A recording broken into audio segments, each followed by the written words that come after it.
As the 30s progressed, unrest in Europe and the rise of Hitler did not go unnoticed in Folkestone.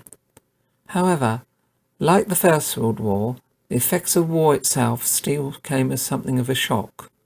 In 1939, gas masks were handed out to everyone, and there also regular practice air raid drills. However, locals were led to believe by the government of the day that they would be free from aerial bombardment.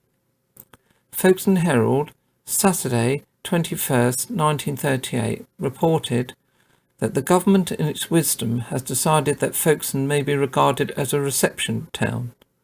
Apparently, a survey had been made of the whole country as to the likelihood of air raids. And in a statement made last September, Folkestone was not regarded as being in the danger zone. This was confirmed by Folkestone being listed as one of the towns likely to receive children and others evacuated from congested areas. It was unlikely that the government would regard Folkestone as a reception area unless it was virtually certain that air raids would at least be very infrequent. The town should therefore expect to receive a considerable number of children from the London area, and a survey to ascertain accommodation should be carried out forthwith.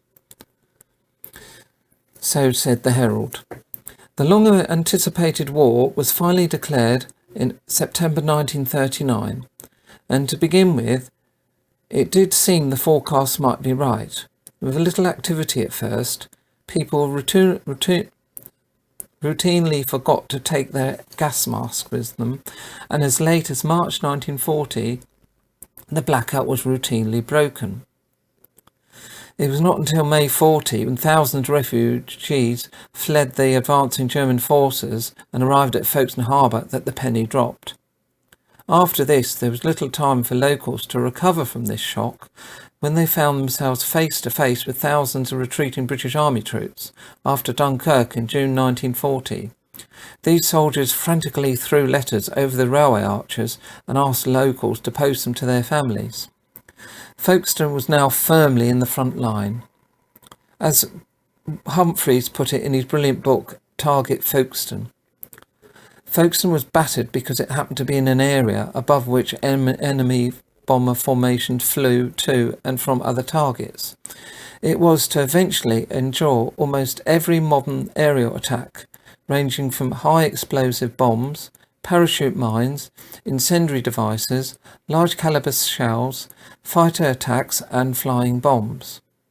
And not surprisingly, the east of the town around Dover Road suffered the worst of the damage. The junction station, with its supply of coal, as well as being a key transportation of troops, was a key target. Not long after the Dunkirk retreat in June 40, the London children, as well as many local children and families, evacuated.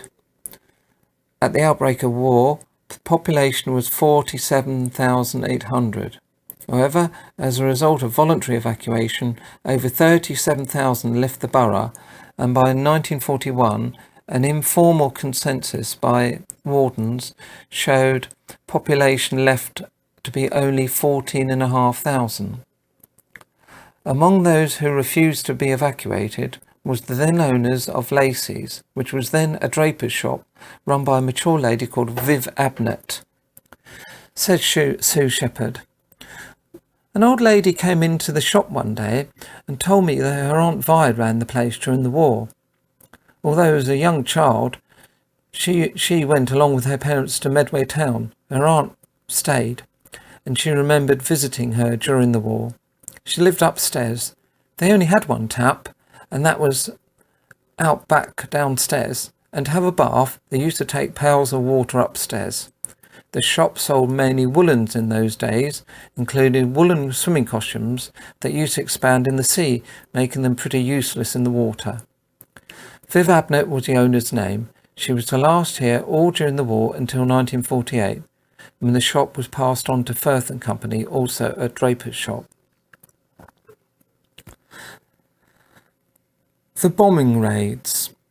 Humphreys is at pains to record that Luftwaffe pilots did try and hit industrial targets, which may explain why the vicinity of Folkestone Station got hit while Dover Road, even numbers and a little away from the station, didn't.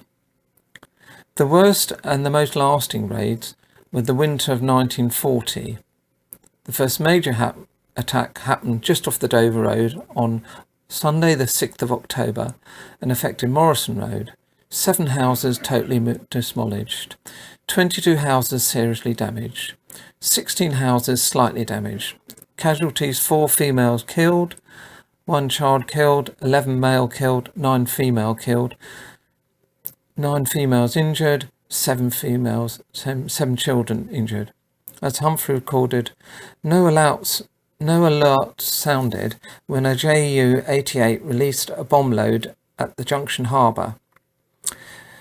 The result was one of the most severe so far experienced in the town, as Chief Inspector R.J. Butcher frantically ordered extra local rescue parties. It was reported 2 streets of small terraced dwellings, typical of working-class districts of so many towns, was suddenly and most fearfully devastated by just one German bomber, whose mission was to bomb the railway and its sidings.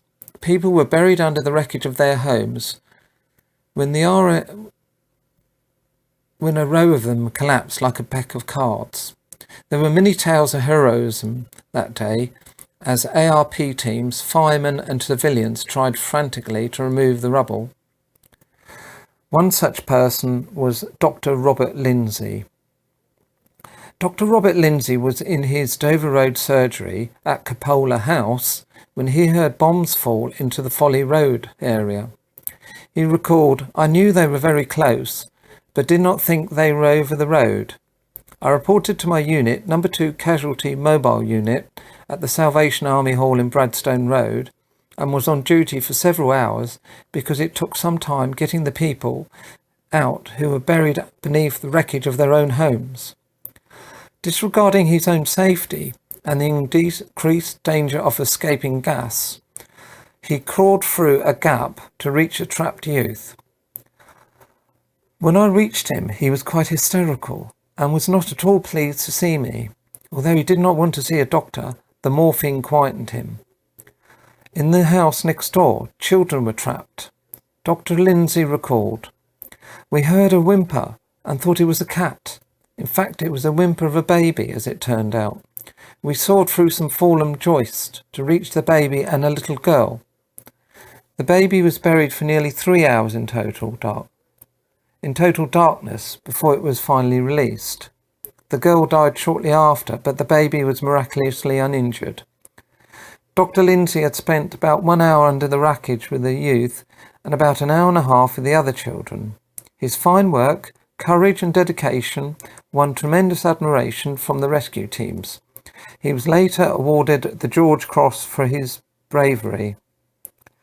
Another raid changed the Dover Road forever. It happened in November 1940, when most of the houses in Swan Row, including the Swan Pub, were completely demolished. Both shops and houses, which had stood proud since the mid-19th century, were little more than soot and ash. This included a barber shop and a fried fish shop at 166. The pub and the other properties were replaced by a big block of flats called Rosendale Court, built by the council.